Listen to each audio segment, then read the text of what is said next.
Energi positif sangat kita butuhkan buat diri kita di dalam mengerjakan setiap aktivitas atau pekerjaan kita sehari-hari. Dan tentu saja energi positif ini juga harus dibarengi dengan hal-hal positif yang ada di dalam diri kita maupun yang ada di sekitar kita. Bagaimana caranya agar kita bisa tetap menjaga energi positif ini tetap tinggi di dalam diri kita? Yuk kita simak setelah intro berikut ini. Bilang esok hari kan ku jalan, berjalan bersama Yesus kekasih jiwaku. Shalom, bertemu kembali dengan saya Pendeta Muda Dr. Gigi Santi Tambunan.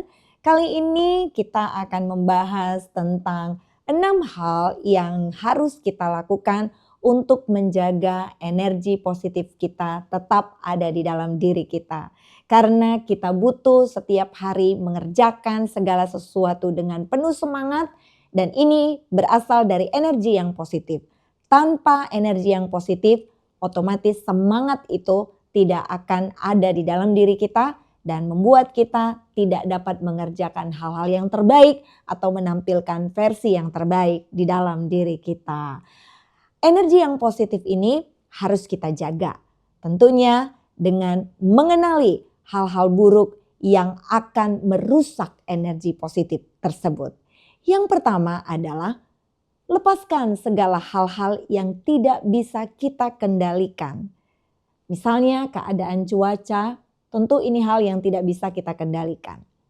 Perilaku orang-orang yang ada di sekitar kita juga tidak dapat kita kendalikan.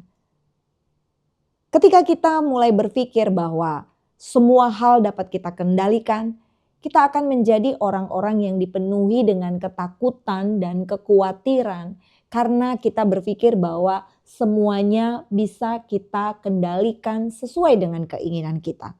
Tidak mungkin. Ketika kita melakukan sesuatu, sudah menjadi resiko bahwa ada orang-orang yang menyukai dan ada orang-orang yang tidak menyukai. Ada orang-orang yang penuh ketakutan, tidak berani sampai pada hari ini naik pesawat karena takut kondisi cuaca yang buruk. Kondisi cuaca itu tidak dapat kita kendalikan. Tetapi kita harus melepaskan hal-hal itu agar kita memiliki keberanian untuk naik pesawat. Orang-orang yang berkata negatif tentang kita tidak bisa kendalikan. Dan tentunya hak semua orang, terserah mereka mau ngomong apa tentang kita. Tapi apa yang harus kita kendalikan? Bagaimana reaksi kita terhadap omongan mereka, itulah yang bisa kita kendalikan. Jangan coba kendalikan semua hal teman-teman, karena hal ini akan membuat teman-teman menjadi stres, teman-teman akan menjadi capek, teman-teman menjadi lelah. Tapi mulai hari ini, lepaskan semua hal-hal yang memang tidak bisa kita kendalikan.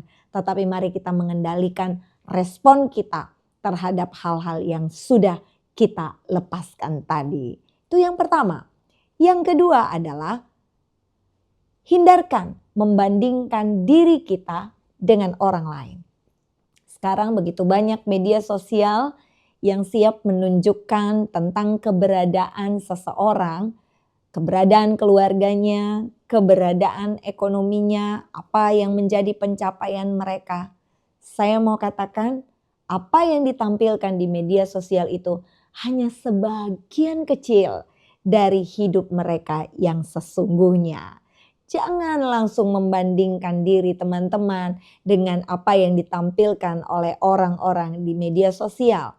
Karena itu hanya sebagian kecil saja. Hal-hal yang lain yang kita tidak pernah tahu mungkin jauh lebih buruk kondisinya dibanding dengan apa yang kita alami pada saat ini. Perbanyak bersyukur, jangan pernah membandingkan kondisi diri teman-teman dengan apa yang teman-teman lihat, terlihat baik, terlihat indah, terlihat wow di media sosial. Supaya apa? Supaya saudara juga teman-teman belajar bersyukur dengan apa yang sudah teman-teman capai sampai pada hari ini. Ingat, kesuksesan itu terjadi karena adanya langkah-langkah kecil dan selalu rayakan. Ketika ada pencapaian-pencapaian kecil yang mungkin orang lain tidak memuji atau tidak menganggap itu sebagai satu pencapaian, tetapi teman-teman sudah berhasil melakukannya, rayakan sebagai bentuk rasa syukur atas apa yang sudah teman-teman capai saat ini. Yang ketiga, yang harus kita lindungi, energi positif yang harus kita lindungi tentunya adalah mulai memilih teman-teman yang bergaul dengan kita. Menjauhlah dari orang-orang yang menguras energi teman-teman. Orang-orang yang seperti ini misalnya adalah orang-orang yang selalu suka mengeluh. Semua perkataan-perkataannya berisi keluhan. Tidak pernah menilai segala sesuatu itu dari kacamata yang baik. Selalu hal-hal yang buruk yang dia nilai. Kemudian jauhi kondisi orang-orang yang suka menjelek-jelekkan orang lain. Mereka adalah energi yang negatif. Dan itu akan mempengaruhi energi positif yang ada di dalam diri kita. Percayalah, ketika dia menceritakan kejelekan orang lain kepada kita, satu saat dia juga akan menceritakan kejelekan kita kepada orang lain. Jauhi mereka, daripada apa yang mereka lakukan akan membuat saudara tidak kreatif. Akan membuat teman-teman menjadi orang-orang yang selalu diliputi dengan pikiran-pikiran yang negatif. Bahkan akan menjadi sama dengan mereka. Jauhi mereka. Jangan pernah takut kehilangan teman-teman dengan pemikiran-pemikiran negatif seperti ini. Lebih baik tidak memiliki teman daripada banyak teman tetapi mereka adalah orang-orang yang negatif. Dan yang keempat adalah abaikan segala pendapat yang tidak mendukung cita-cita atau mimpi-mimpi teman-teman. Setiap orang berhak untuk bermimpi. Setiap orang berhak untuk punya cita-cita setinggi apapun. Dan ada orang-orang yang siap mendukungmu, tetapi ada juga orang-orang yang justru siap untuk menjatuhkanmu. Hampir sama dengan pada bagian yang pertama, bahwa lepaskan hal-hal yang tidak bisa kita kendalikan, maka di bagian ini adalah abaikan semua pendapat orang-orang yang tidak mendukung cita-cita teman-teman. Ingat, masih ada orang-orang yang siap untuk mendukung, yang siap untuk support cita-cita teman-teman. Jadikanlah mereka sebagai sahabat-sahabat terbaik. Dan ingatlah bahwa ketika kita bergaul dengan orang-orang yang mendukung kita dan selalu memberikan semangat, nasihat, bahkan hal-hal yang terbaik yang ada dalam diri mereka, maka hal ini adalah energi yang positif yang akan membuat kita semakin bersemangat untuk mengejar impian kita. Ingat, jangan habiskan waktu teman-teman hanya untuk bergaul dengan mereka-mereka dengan energi yang negatif. Yang kelima adalah hindari gosip dan drama. Apa itu gosip?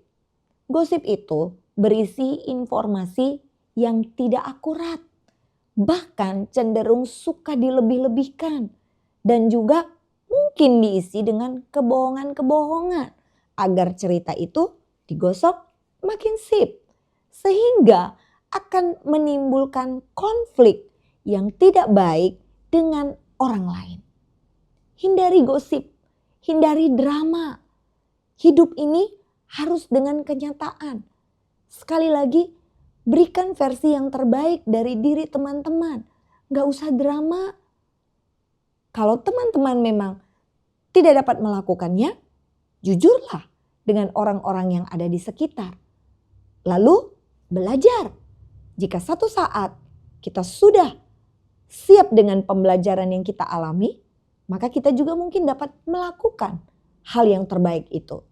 Tetapi jika kita sudah mencoba, tetapi kita tidak juga dapat melakukannya, mungkin kita bisa mencari alternatif lain yang bisa kita lakukan. Karena setiap orang pasti punya kelebihan di dalam dirinya. Tidak melulu hanya kekurangan. Oleh sebab itu, hindarilah gosip dan drama. Karena gosip dan drama ini akan menarik rasa damai sejahtera, akan mencabut kebahagiaan di dalam diri kita, akan menguras energi positif kita, sehingga kita memandang segala sesuatunya atau memandang orang lain dengan penuh kecurigaan. Kenapa? Karena hidup kita sudah dipenuhi dengan gosip dan drama. Dan yang terakhir adalah untuk menjaga energi positif kita tetap tinggi, adakanlah self-compassion, yaitu berterima kasih atau bersyukur terhadap diri sendiri. Diri kita terdiri dari tubuh, jiwa, dan roh. Terkadang tubuh yang lelah, tetapi jiwa dan roh kita masih dipenuhi dengan semangat. Tentunya harus ada kolaborasi yang baik. Kita ingin mencapai segala sesuatu dengan bekerja keras, tetapi tubuh kita sudah lelah. Nah, adakan self-compassion. Coba sekali-sekali berterima kasih dengan diri sendiri. Berterima kasih kepada kaki kita yang setiap kali sudah bersama-sama dengan kita. Dia sudah menjadi lelah, tetapi dia tetap mendukung dan bersemangat untuk mengejar impian kita. Rayakan kemenangan-kemenangan kecil. Jangan terus-menerus menyalahkan diri sendiri. Ketika kita gagal, kita bukan menjadi orang yang paling malang di dunia. Jangan langsung menyalahkan diri sendiri, tetapi justru bersyukurlah, berterima kasihlah kepada diri sendiri bahwa sampai pada titik ini kita masih diberikan kesehatan.